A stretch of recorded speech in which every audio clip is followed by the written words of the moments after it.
Hello and welcome back to Restoration DIY, and for all the new and returning viewers, I hope you enjoy this video.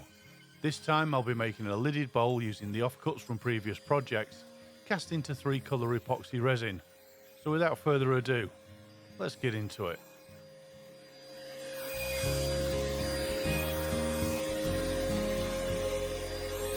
First job was to cut the offcuts into smaller pieces. For this I used the bandsaw with a fence set to around 40mm. Using the waste from previous projects is a great way of getting rid of them, and it saves throwing them away.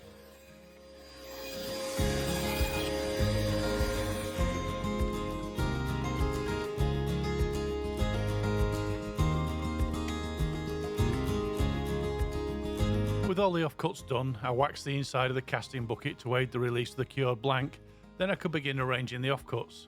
The only rule here was to keep the large voids to a minimum and to make sure the different species were well spaced out.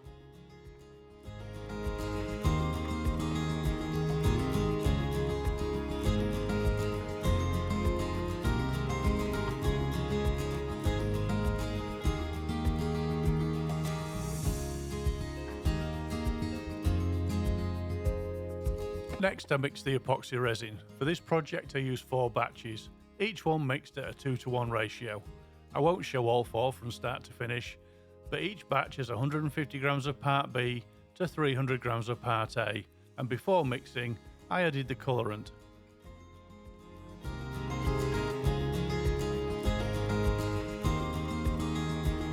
The chosen colours were orange, blue and pink mica powder, with orange being the main colour. These were then thoroughly mixed and left to stand.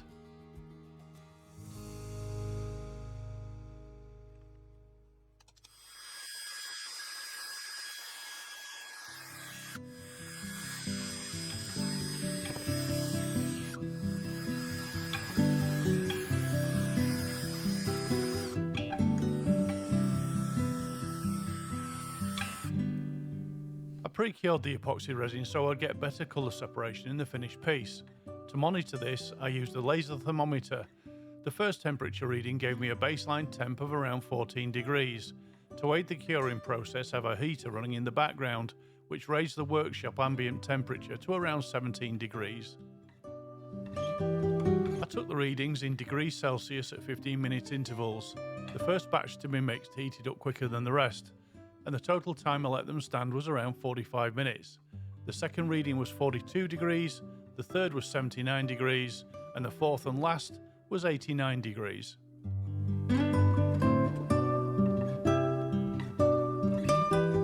At 89 degrees Celsius, the orange batch was beginning to smoke, so with no time to waste, I poured them into the casting bucket, taking some from each batch to try and avoid big patches of a single colour. That done, I added weight to the top to sink the offcuts and placed the casting in the pressure pot.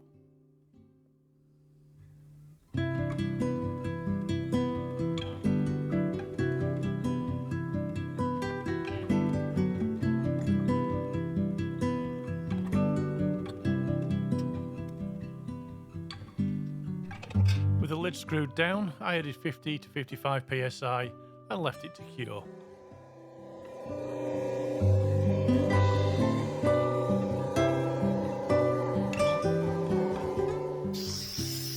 It's now 3 days later and the blank has had plenty of time to cure, and I was eager to see how it had turned out.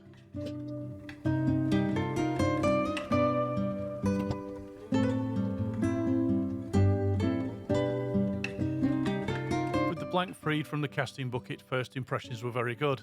There were no cracks or voids and the colour separation looked great, but the pink did look a bit washed out. I chiselled a piece of MDF off the top, marked the centre at each end, and drilled a shallow hole for the tailstock centre and a deeper one for the woodworm screw.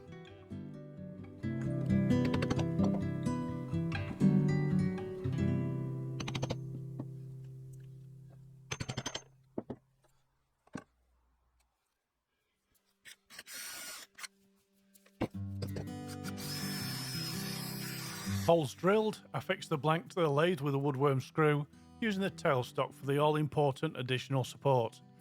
And with that done, I could begin turning.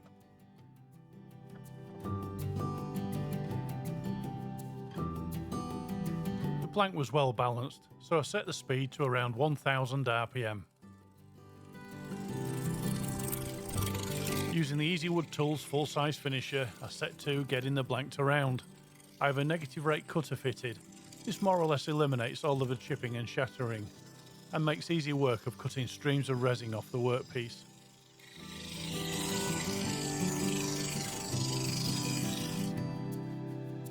With the top layers of resin removed and the offcuts exposed, I began thinking about how I would shape this piece. I really wanted to make a pedestal bowl with a lid cut from the same blank, but I wasn't sure if I had enough depth to do it. So I formed a slight curve from the base into the side, then I removed the majority of the protruding offcuts from the top to see how much material I had to play with.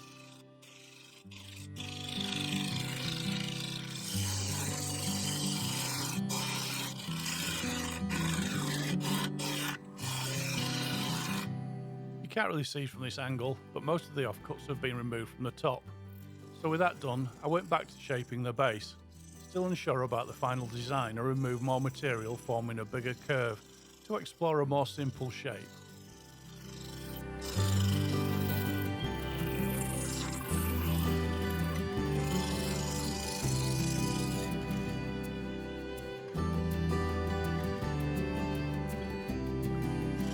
Next, I used a 1/4" parting tool to cut a raised foot.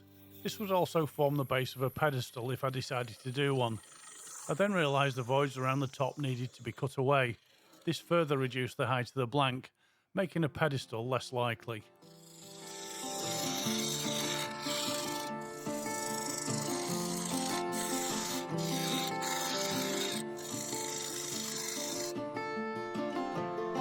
Once that was done, I then had to cut away a section from the top. I reckoned I could get away with removing 3/4 inch 20mm, which would be enough to form a flattish lid. I've been wanting to do this for a while. The end result would have the pattern of the offcuts running almost seamlessly from the top down the side of the bowl. I used a skew chisel to remove the tool marks, and then I had one last look at forming a pedestal.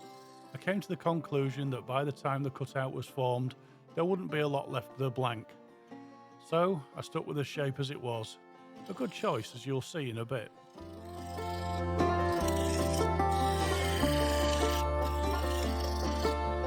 After a few more swipes with the skew chisel, I then moved on to cutting the mortise.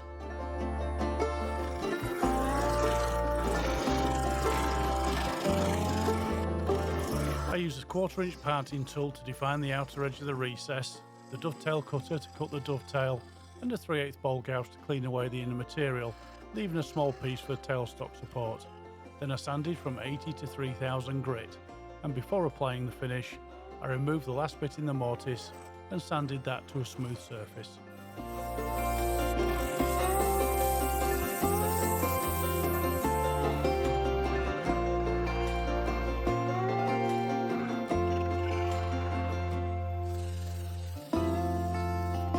Sanding done, I applied finish to the outside. I'm going to fast forward through this bit and show it in detail at the end.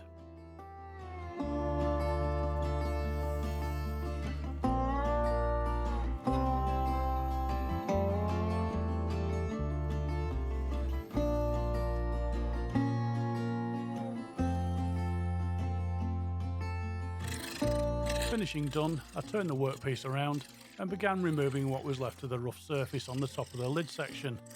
To do this, I used a 3/8 bowl gouge, steadily cutting away the waste. It did catch once or twice, but I continued without worrying too much, as it would soon be done. I stopped the lathe to check my progress, and then I continued cutting away the timber offcuts. Then the worst happened. The gouge had a big catch and ripped the bowl off the chuck, damaging the mortise beyond repair. I had to cut out the next couple of minutes. I'll let you use your imagination as to the type of language I was using. Once I had calmed down, there was nothing else for it except to re-drill the hole for the woodworm screw, turn the bowl around, and recut the mortise. Unfortunately, I couldn't get the bowl to turn perfectly centred, so as a consequence, not only did I have to recut the mortise, but I also had to reface the outer surface, which would mean refinishing it again. I won't make you sit through that, So let's skip forward to the point where the mortise is recut, the bowl has been resanded and refixed to the lathe.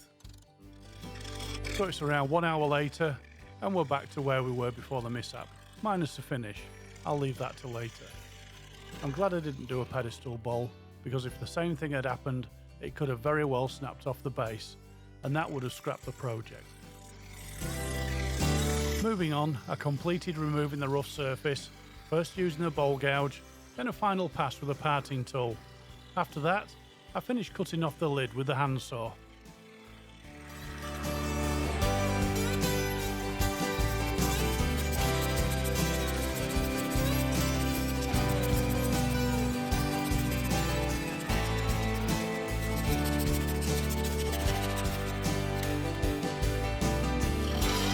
And with the lid section removed, I got started hollowing out.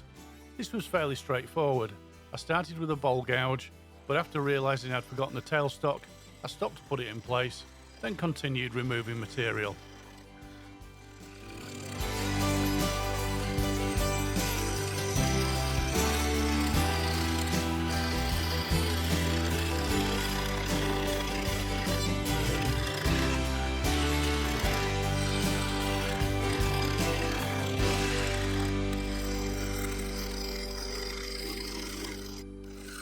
Quite early on I formed the recess for the lid to sit into.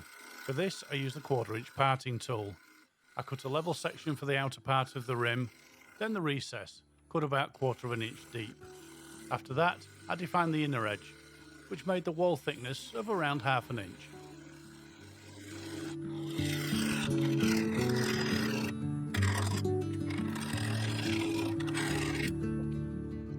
I continued hollowing out using the bowl gouge, removing some of the centre support for better access, but there was more resin in the lower part of the bowl, so I switched to the carbide cutter.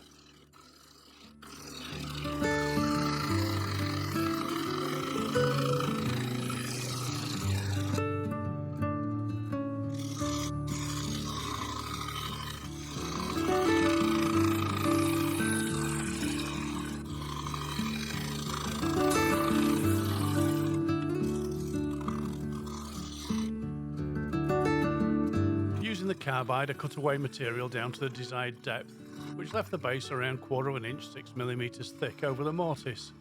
Then I removed what was left of the centre support, so I could get the tailstock out of the way. Then I continued flattening the base.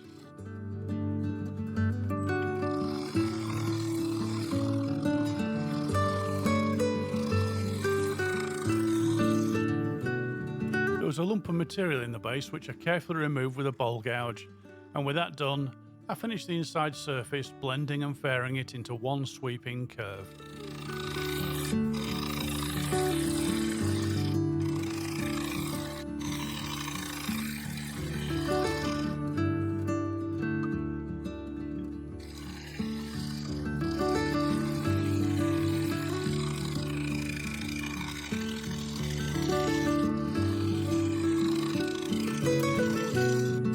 Inside done, I sanded from 80 to 3000 grit, then I cleaned down with denatured alcohol before applying 2 coats of sanding sealer, which I de-nibbed with a non-abrasive Scotch pad.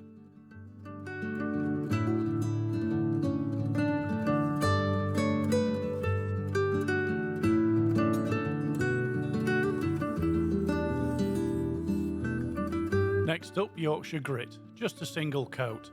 Thoroughly cleaned away until no more residue is picking up on the paper towel.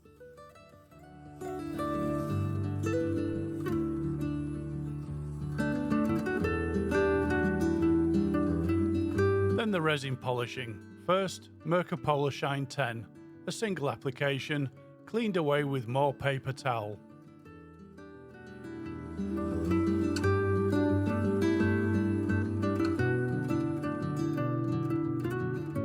Followed by Polar Shine 5, another single application, cleaned away to leave a deep shine.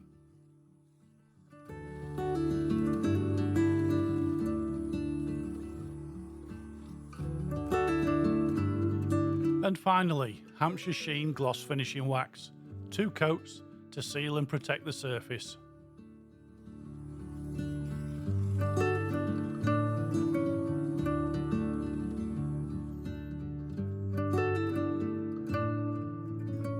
Next, the lid needed to be done. I fixed it into the coal jaws using the tailstock to hold it firmly in place, and flattened the underside using the carbide cutter and the large negative rake scraper.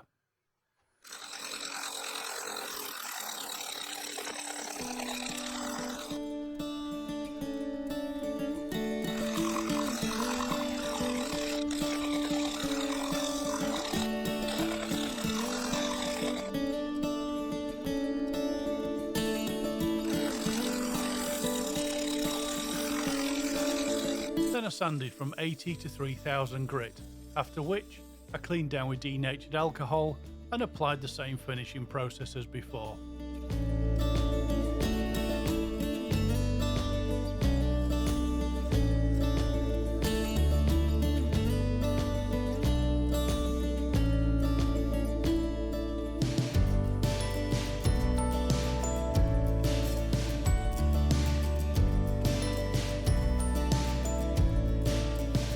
Next, I had to trim down the diameter of the lid to fit into the bowl recess, so I fixed it to the woodworm screw and used a wooden boss on the tailstock to hold it firmly in place.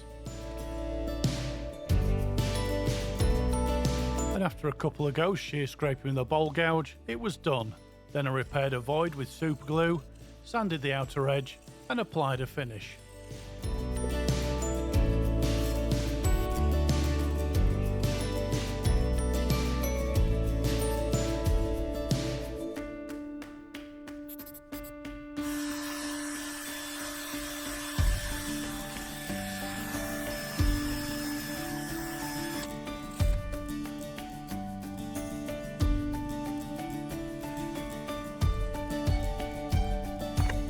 To finish the lid, I fixed the bowl back into the lathe, placed the lid in the recess and held it in place using the tailstock.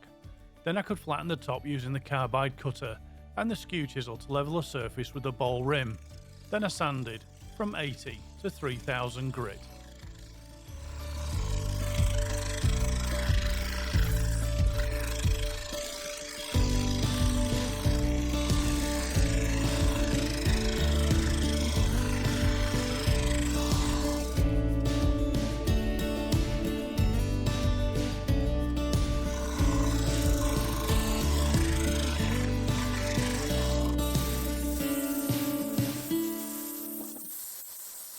Sanding done, I cleaned down with denatured alcohol and applied my usual finishing process, which I think you've probably seen enough of for one video, so I'll skip through it.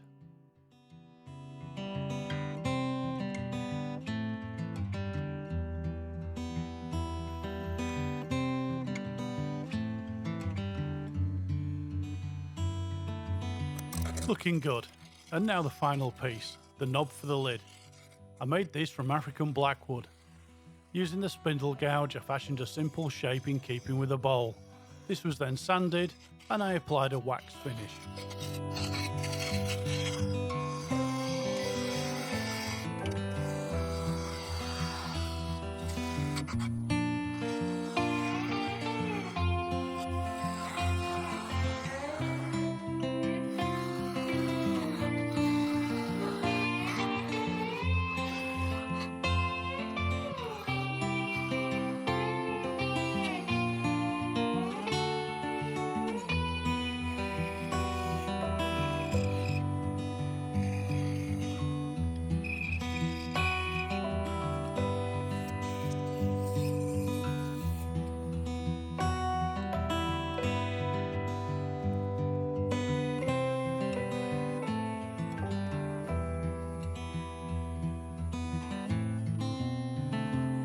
After parting it off, I superglued it to the lid and it was done. And there we go, another project finished, and all things considered, I'm happy with this one and I hope you like it too. The colours look great and I achieved the flowing pattern of the offcuts from the lid into the side of the bowl. It's one to try again sometime soon. I'd like to thank you all for watching. Please subscribe, a thumbs up will be great, and comments are always welcome. I'll see you in the next one. Goodbye for now.